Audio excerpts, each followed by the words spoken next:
Bible کے خلاف کتاب لکھی ہے. میرا نہیں خیال کہ اس نے بائبل پڑھی ہے. یہ سارے وہ اعتراضات تھے جو کرسچن، کیتھولک اور پروٹیسٹنٹ ایک دوسرے کے ساتھ ایکسچینج کرتے تھے. وہی سارے اعتراضات کہیں سے ان کے ہتھے لگ گئے، اٹھا کے انہوں نے کتاب چھاپ دی. میرا نہیں خیال کہ انہوں نے پڑھی ہوگی، کیونکہ ان میں اکثریت ایسے سوالات ہیں جن کا جواب آلریڈی دیا جا چکا تھا، اور اب اس صدی میں تو ان ساری چیزوں کے علماء جواب دے چکے ہیں. تو ان لوگوں کو یہ سمجھ نہیں آتی کہ نیو ٹیسٹامنٹ ہمارے لیے بینچ مارک ہے. اولڈ ٹیسٹامنٹ کو بھی ہم نیو ٹیسٹامنٹ کی روشنی میں سمجھتے ہیں، یہ یاد رکھیے گا. سینٹ اگسٹین نے کہا تھا کہ اولڈ ٹیسٹامنٹ ایک ایسی عبارت ہے جو بڑی خوبصورت ہے لیکن اس میں روشنی نہیں ہے. نیو ٹیسٹامنٹ میں اسی عبارت میں روشنی آ گئی. پھر ایک دوسری مثال انہوں نے دی کہ اولڈ ٹیسٹامنٹ ایک غنچے کی مانند ہے اور نیو ٹیسٹامنٹ ایک کھلا ہوا پھول ہے. تو بینچ مارک جو ہے وہ نیو ٹیسٹامنٹ، اناجیل ہی ہے. انہی سے ہم چیزوں کو سمجھتے ہیں. آپ کے اس اعتراض کو کہ جی انجیل نویسوں نے حقائق کو توڑ مروڑ کر من پسند عقیدہ اس کو بڑھاوا دیا. میں نے پہلے بتا دیا کہ یہ بڑا اہم مکانہ نظریہ ہے، اہم مکانہ مفروضہ ہے. آپ سمجھتے ہیں کہ خدا بیوقوف تھا. خدا کو اتنی عقل نہیں تھی، اس نے تو سادہ سی کتابیں، سادہ سی اناجیل لکھ دی ہوگی.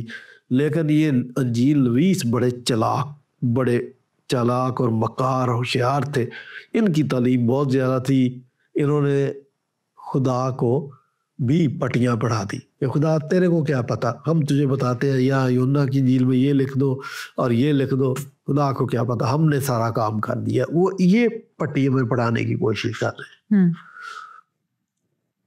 ہم سمجھتے ہیں کہ اناجیل خدا کی دین ہے، یہ الہام سے لکھی گئی ہے، اور قرآن اس بات کا اعتراف کرتا ہے کہ حضرت عیسیٰ کے حواریوں پر وحی نازل ہوتی تھی. جب ہم ان کو بتاتے ہیں وہ کہتے ہیں جی مکھی پر بھی وحی نازل ہوتی ہے.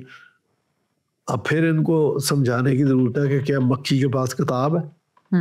وہاں وحی کا مقصد صرف یہی ہو سکتا ہے کہ اس کو ہدایت دی، اس کو بتایا. وہ سارے جانداروں کو ظاہر ہے خدا نے بتایا، لیکن حواریوں کی جو وحی ہے انہوں نے اناجیل کو وحی کے ذریعے ڈیوائن ریویلیشن کے لیے لکھا.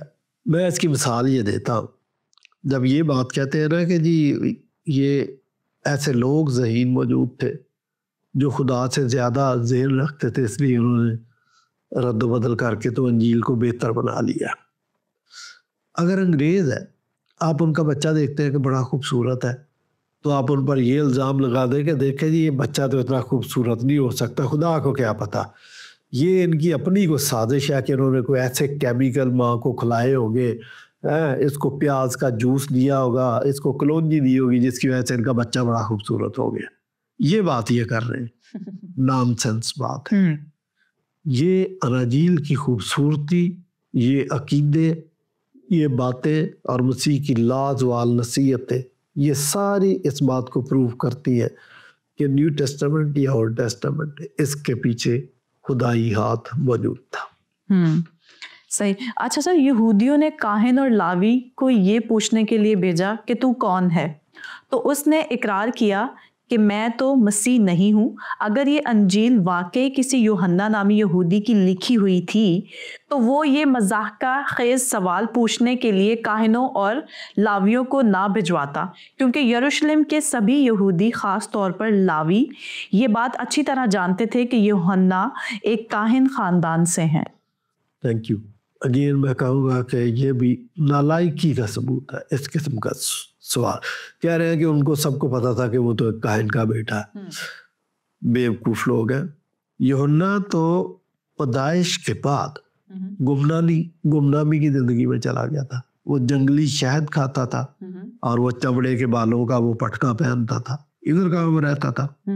وہ بڑی عمر میں آ کے لوگوں پر ظاہر ہوا ہے. تو آپ کو پتا ہے نہیں ہے تو کہ جی وہ سب کو پتا تھا؟ نہیں پتا تھا. ہمیں بھی نیو ٹیسٹامنٹ کے ذریعے اس لیے پتا چلتا ہے کہ یسایہ نے پہلے سے پیشگوئی کی ہوئی تھی. تو ہمارے پاس نیو ٹیسٹامنٹ ہے کہ اس کی یہ ڈیوٹی لگائی ہوئی تھی، یہ پیشگوئی تھی کہ وہ مسیح یسوع کے آنے سے پہلے سٹیج سیٹ کرے گا، اس کی راہیں تیار کرے گا. اولڈ ٹیسٹامنٹ کی پیش گوئیوں کا موجود ہونا اس کا یہ مطلب نہیں ہے کہ سب کو پتہ ہی ہے. مسیح یسوع کے متعلق 430 پیش گوئیاں موجود ہیں اور یہودیوں کو ان پیش گوئیوں کا پتہ بھی تھا. یوحنا سے جو سوال پوچھتے ہیں انہیں پیش گوئیوں کے تناظر میں سوال پوچھتے ہیں. مسیح یسوع سے جو سوال پوچھتے تھے انہیں پیش گوئیوں کے تناظر میں سوال پوچھ رہے تھے. پتہ تھا ان کو کہ مسیح نے آنا ہے, یہ بھی پتا تھا ہمیں آزادی دلانی ہے, یہ بھی پتا تھا کہ ہمیں نجات دلانا, ساری چیزوں کا پتا تھا. لیکن آپ کو پتا ہے کہ مسیح یسوع جب آ گیا تو اس وقت وہ سوئے ہوئے تھے, ان کو نہیں پتا. لیکن غیر قوم کے لوگ جو تھے, جو مجوسی تھے, وہ 16 مہر اور لباس لے کر مسیح کو سجدہ کرنے کے لیے آگے کہ آپ کے ملک میں کوئی بادشاہ پیدا ہوا. ہیرودیس نے علماء کو بتایا کہ بھائی یہ بات میں سن رہا ہوں, یہ کہہ رہے ہیں کہ بادشاہ پیدا ہوا. تو انہوں نے کہا ہاں بیت لحم میں پیدا ہوگا, صحیفوں میں لکھا ہوا. تو لکھا ہوا بھی تھا, ان کے ذہن میں بھی تھا, لیکن جب مسیح پیدا ہو گیا تو ان کو نہیں پتا. وہ تو خواب خرگوش سوئے ہوئے تھے, غفلت کی نیند سوئے ہوئے تھے. تو یوحنا کے بارے میں بھی اگر یسایہ کی پیشگوئی موجود تھی تو یہ فرض کر لینا کہ وہاں تو سب کو ہی پتا تھا کہ وہ کائن کا بیٹا ہوگا اور جناب جب یہ پیدا ہوگا تو کائن کی زبان بند ہو جائے گی, یہ ہمیں نیو ٹیسٹامنٹ نے الہام کی صورت میں لکھ کے بتایا, ورنہ کسی کو کیا پتا تھا. تو بعض باتیں آپ کی ٹھیک نہیں ہے. اچھا پھر اگلی بات بھی بتاؤں. یہ جو بات ہے نا کہ جی ان کو تو پتہ ہی تھا, تو اس سے یہ امکانہ سوال کیوں پوچھا, خاص کر لاویوں کو تو پتہ تھا. میں اس کی ایک مثال دیتا ہوں. ایک فلسفی گاؤں میں چلا گیا تو وہاں پر 2 بیل دائرے میں چل رہے تھے. آپ کو پتا آٹا پیسنے کے لیے وہ ایک مشین چلاتے ہیں, وہ بیل چلاتے ہیں. تو فلسفی اس کو آدھے گھنٹے سے دیکھتا رہا, سمجھنے کی کوشش کی. تو پھر اس بندے سے پوچھا کہ یہ بیل چل رہے ہیں, ان کے گلے میں ٹلی کیوں باندھی ہے؟ اس نے کہا کہ بعض اوقات میں ادھر جا کے حقہ پینے چلا جاتا ہوں, پانی پینے چلا جاتا ہوں, چارپائی پہ بیٹھ جاتا ہوں, تو یہ ٹلی جب بجتی رہتی ہے نا تو مجھے ادھر ہی پتا تھا کہ بیل چل رہے ہیں. تو فلسفی آگے سے کہتا ہے کہ اگر وہ ایک ہی جگہ کھڑا ہو کے تو اپنی گردن ہلاتا رہے تو ٹلی کی آواز آتی رہے گی. اس نے کہا یہ بیل ہے, یہ فلسفی نہیں. یہ سمجھتے ہیں کہ ان کو سب کچھ آلریڈی پتا تھا. نہیں پتا تھا, اگرچہ ان کے حافظے کے اندر یہ بات تھی. میں نے آپ کو مثال دے دیا کہ مسیح پیدا ہو گیا, پتا تھا کہ پیدا ہونا. جب ہیرودیس نے پوچھا تو بتایا کہ ہاں یہ بات ٹھیک ہے, بادشاہ پیدا ہوگا. لیکن وہ پیدا ہو گیا اور غیر قوم کے لوگوں نے اس کا ستارہ دیکھ کے اس کی رہنمائی میں سفر شروع کر دیا. ان کو نہیں پتا تھا, یہ تو سوئے ہوئے تھے. پھر میں آپ کو بتاؤں کہ یوحنا کو بھی وہ نہیں پہچانتے تھے کہ یہ بندہ کون ہے. یہ آپ کی بات کا جواب ہے کہ ان کو تو پتا تھا. تو پھر اس سے وہ کیوں پوچھ رہے ہیں؟ وہ اس سے پوچھ رہے ہیں کہ یہ بتا تو مسیح ہے, تو وہ نبی ہے, تو ایلیا ہے. یہ بات کیوں پوچھ رہے ہیں اگر ان کو پتا تھا؟ تو نہیں پتا تھا. they were confused. کنفیوز اس لیے تھے کہ اچھا یہ سوالات وہ مسیح سے بھی پوچھ رہے تھے. جتنے بھی سوال انہوں نے مسیح سے پوچھے ہیں, جتنے بھی اعتراضات کیے ہیں, ان کی وجہ یہی ہے کہ ان کو پتا نہیں تھا, وہ سمجھنا چاہتے تھے. پھر ان کا ایک اور پرابلم تھا کہ وہ اولڈ ٹیسٹامنٹ سے یہ جانتے تھے کہ 3 اشخاص کسی بھی وقت رونما ہو سکتے ہیں. مسیح آ سکتا ہے, ایلیا آ سکتا ہے, اور وہ نبی آ سکتا ہے. وہ نبی جھوٹا نبی ہے, اور اگر خدا نخواستہ وہ جھوٹا نبی اور ہم اس کو ایلیا سمجھ لیں, اگر خدا نخواستہ وہ ایلیا اور ہم اس کو مسیح سمجھ لیں, اور اگر وہ مسیح ہو ہم اس کو جھوٹا نبی سمجھ لیں, قیامت نہیں آ جائے گی. اس لیے ان کی یہ ذمہ داری بنتی تھی کہ آنے والے شخص کا انٹرویو کریں, اس سے سوالات کریں, اس سے پوچھیں. اگر آپ اسلامی تاریخ کا بھی مطالعہ کریں تو یہودیوں نے بہت سارے سوالات رسول اسلام سے کی, کئی اعتراض بھی کیے, کئی فرمائشیں بھی کی. اس کی وجہ بھی یہی تھی. ان کی یہ ڈیوٹی بنتی ہے کہ آنے والے شخص کو جج کریں, پہچانیں, اور پھر اس کے مطابق اپنی راہ عمل متعین کریں. تو یوحنا کو جو انہوں نے پوچھا تھا کہ کیا تو ایلیا ہے, کیا تو مسیح ہے, کیا تو وہ نبی ہے, تو اگر ظفر صاحب کے بقول کہ یہ مضحکہ کے سوال ہے تو یہ سوال پوچھتے کیوں؟ اگر وہ پہچانتے تھے، وہ نہیں پہچانتے تھے، آپ کو نہیں پتا، ایون اسی کو بھی نہیں پہچانتے تھے. جو پہچانتے تھے وہ صرف اتنا پہچانتے تھے کہ یہ کوئی عجیب شخص ہے، یہ کوئی بے مثل شخص ہے، اس کی باتیں الگ ہیں، اس کے کام الگ ہیں، یہ پتا تھا. لیکن یہ 100% شورٹی نہیں تھی کہ آنے والا مسیح یہی ہے اور یہ ڈیوائن شخصیت ہے، یہ خدا ہے، انسان بن کے آ گیا، یہ پتہ نہیں تھا. تو اسی وجہ سے بڑی مشکلات تھی. لہذا بڑی مشکل سے لوگوں کو سمجھ آتا تھا کہ یہ واقعی وہ مسیح ہے جس کے ہم انتظار میں تھے، یہ واقعی خدا ہے جو انسان بن کے آ گیا. تو وہ ایک بات کا سب سے پہلے اعتراف کرتے تھے، اس کو خداوند کہتے تھے. جس کسی نے مسیح کو خداوند مان لیا ہی بیکیم کرسچن. آپ کو پتا ہے کہ توما نے کہا اے میرے خداوند، اے میرے خدا، کہا نا، تو خدا ماننا لازمی تھا. تو لوگوں کو بہرحال سمجھ آ جاتا تھا، جب سمجھ آ جاتا تھا ان کے بیریئر ختم ہو جاتے تھے تو وہ کرسچن ہو جاتے تھے. مسیح کو نہ پہچاننے کی وجہ یا ان کو جو کنفیوژن درپیش تھا، اگر یہودیوں کی جگہ ہم ہوتے، آج تو ہم بڑے چیمپئن بنے پھرتے ہیں جی، ہم مسیح کے پیروکار ہیں، ہم سے زیادہ مسیح کا کوئی اسٹوڈنٹ شاگردی نہیں ہے، ہم ہی بڑے ہیں جناب. لیکن اگر اس وقت مسیح کی موجودگی میں ہم ہوتے تو ہماری حرکتیں ویسی ہوتی جیسے یہودیوں کی تھی. ہو سکتا ہے اس سے 10 گنا زیادہ ہی الٹی حرکتیں کرتے. وجہ کیا تھی؟ ایک وجہ تو میں نے آپ کو بتا دی ہے کہ 3 شخصیات کی آمد کے منتظر یقیناً کنفیوز ہوں گے اور ان کی ڈیوٹی تھی کہ ان کو سارٹ آؤٹ کریں، الگ الگ کریں. ٹھیک ہے، ایک تو یہ وجہ تھی. دوسری بڑی وجہ کہ یہودی غیر قوم سے نفرت کرتے تھے. میں نے آپ کو بتایا کہ اگر مسیح کی عجیب باتوں کی وجہ سے اسے پہچانا بھی تو کچھ چیزیں ایسی تھی جن کی وجہ سے ان کو کنفیوژن درپیش تھا. اور یوحنا نے کہہ دیا دیکھو یہ خدا کا برہ ہے جو اس جہان کے گناہ اٹھا لے جاتا ہے. یوحنا نے اس کو بپتسمہ دیا اور آسمان سے آواز آئی کہ دیکھو یہ خدا کا برہ ہے جو اس جہان کے گناہ اٹھا لے جاتا. سر یہ میرا پیارا بیٹا ہے جس سے میں خوش ہوں. لیکن اچھا معجزات بھی مسیح کر رہے تھے. اب دیکھیں لازر کو زندہ کر دیا، 4 دن کے مردے کو، 5000 کو کھانا کھلا دیا، اور یائر کی بیٹی کو زندہ کر دیا. سو مچ سو یہودیوں کے لیے کوڑیوں کو کوڑ سے پاک کر دینا ایک ایسی چیز تھی جو تاریخ میں کبھی کسی نے نہیں کیا تھا. اور یہ وہ واقعہ تھا کہ ان کو شہر بدل کر دیا جاتا تھا. اگر کسی کو کوڑ ہے وہ شہر کے اندر نہیں رہ سکتا. تو اگر مسیح نے ان 10 آدمیوں کو کوڑ سے پاک صاف کر کے تو یہ طریقہ بھی بتا دیا کہ اب آپ کو شہر کے اندر رہنا چاہیے، جو ان کو بھیجا کہ جاؤ اپنے تائیں کاہن کو دکھاؤ. تو اس کا مقصد یہی تھا کہ کاہن جس نے یہ آرڈر کیا ہوا کہ آپ شہر میں نہیں رہیں گے، وہ جب دیکھے گا ان کی باڈی کو چیک کرے گا، اس کا کوڑ کا کوئی نشان ہی نہیں، آپ تو بالکل تندرست ہو، تو آپ جاؤ اب شہر کے اندر رہ سکتے. ان ساری باتوں کی وجہ سے یقیناً ان کو ماننا چاہیے تھا کہ آنے والا مسیحا یہی ہے، اور یقیناً یہ انسانی شکل میں خدا آ گیا. میرے خیال میں تو کوئی اس میں رکاوٹ نہیں تھی. لیکن اب جو چیزیں رکاوٹ بننی تھی ان کو سمجھ لیں.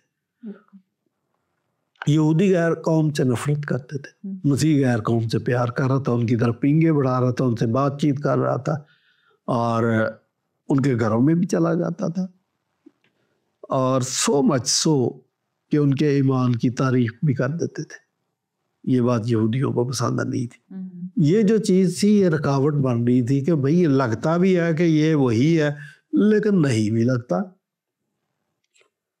یوحنا نے بھی ایک وفد جو بھیجا تھا اس کا بھی پرابلم یہی تھا کہ وہ سوچ کے بیٹھے ہوئے تھے کہ مسیح آئے گا تو وہ ہمیں سیاسی آزادی دے گا.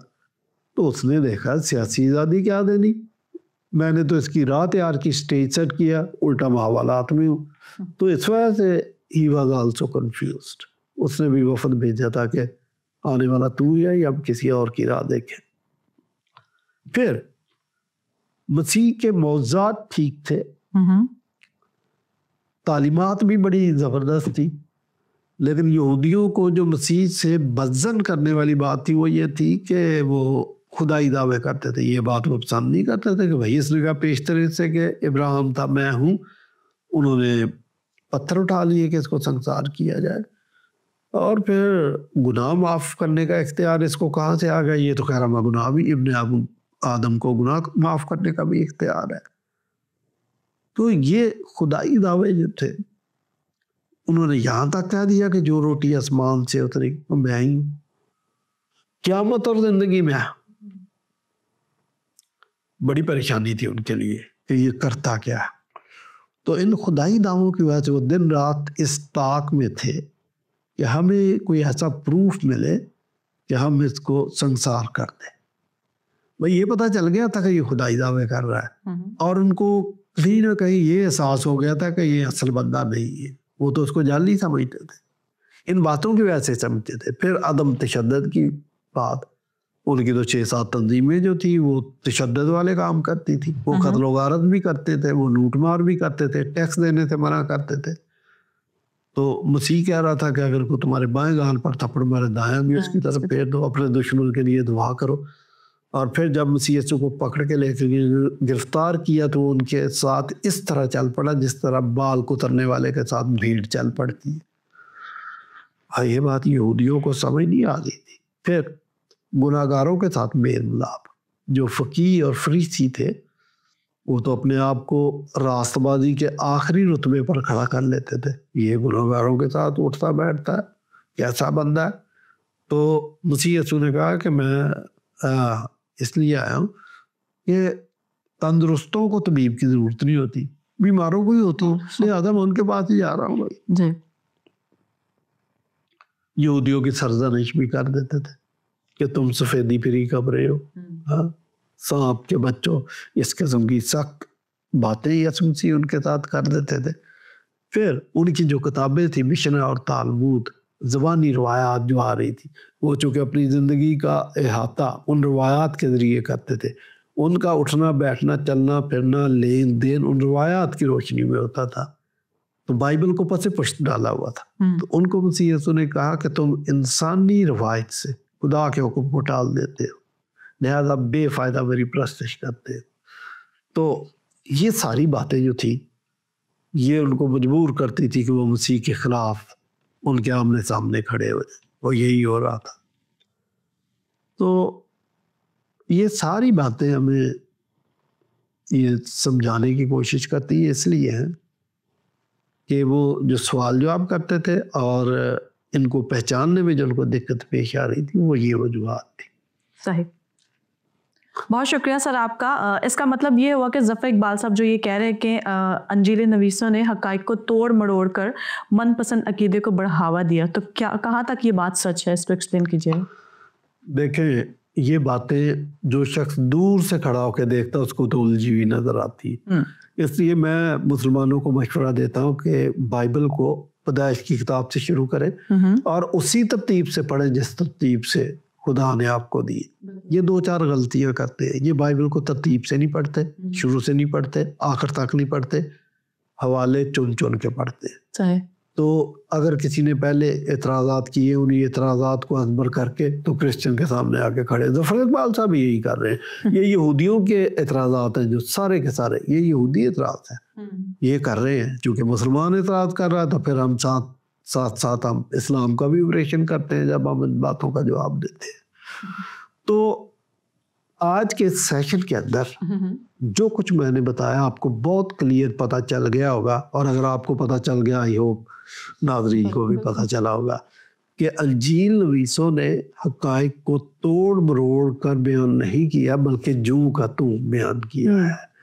اور پھر چونکہ چرچ 2000 سال سے 2024 سال سے قائم و دائم ہے، یہ اس بات کا ثبوت ہے کہ جو حقائق تھے ان حقائق کی وجہ سے چرچ قائم ہوا تھا، اور یہ چرچ ابھی تک قائم ہے.